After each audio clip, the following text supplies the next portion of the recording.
So I grew up in the Netherlands. My parents are both Dutch. And, for me, music was always around. I'm the first one in my immediate family to go into classical music professionally.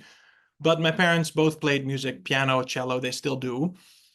And when I was 7, my mother gave me the clarinet. She told me, this will be your instrument. I didn't ask too many questions. And that's kind of how it started. But for me, music was really more than just clarinet. My mother would often take me to concerts in Amsterdam at the Concertgebouw. My parents had season tickets, and if my father was out of town, my mother would take me. And that's really where my love for music began. I loved going to the concerts. That was always a highlight for me as a kid. And, conducting specifically, I think it started when I was about 15. It was actually not at a concert, but it was when I bought my first full score. So for those people who don't know, a score is the little book that has all of the orchestra parts in it of a symphony. So it's what a conductor uses, to study and to conduct. And it was a pocket score of Mahler One. It's somewhere over here in my bookshelf. And I just love being able to look at a score, see the entire symphony written down, and listen to recordings. And that's kind of how it started. Then I decided to study clarinet because that was my instrument.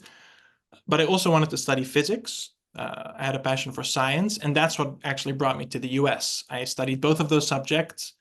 It's a little bit difficult to combine those studies in Holland, but in the US at university, you can do both of those. And that's when really my passion for conducting grew. And after that, I studied conducting, first at Mannes in New York, and then at Curtis in Philadelphia.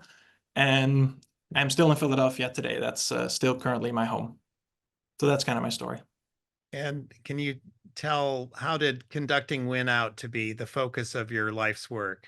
Or maybe it hasn't yet. Maybe you'll go back to being a physicist at some point. Yeah, no, I certainly hope to keep conducting the main one.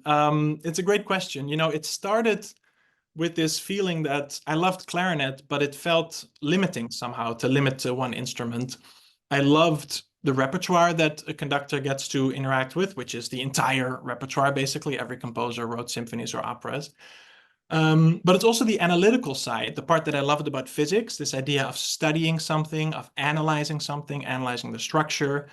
That's something a conductor does a lot, studying scores, studying symphonies, finding out the structure of pieces. That's what I really enjoyed. And the more I got to do it, the more I loved it. What I really love the most about conducting, though, is to inspire people. That's something I love doing, whether it's inspiring musicians that I make music with or audiences that we make music for. It's just something I love to do. So no, I have I'm not looking back at physics or clarinet anymore. Although I still play clarinet, I enjoy it very much, but conducting is what I love, really.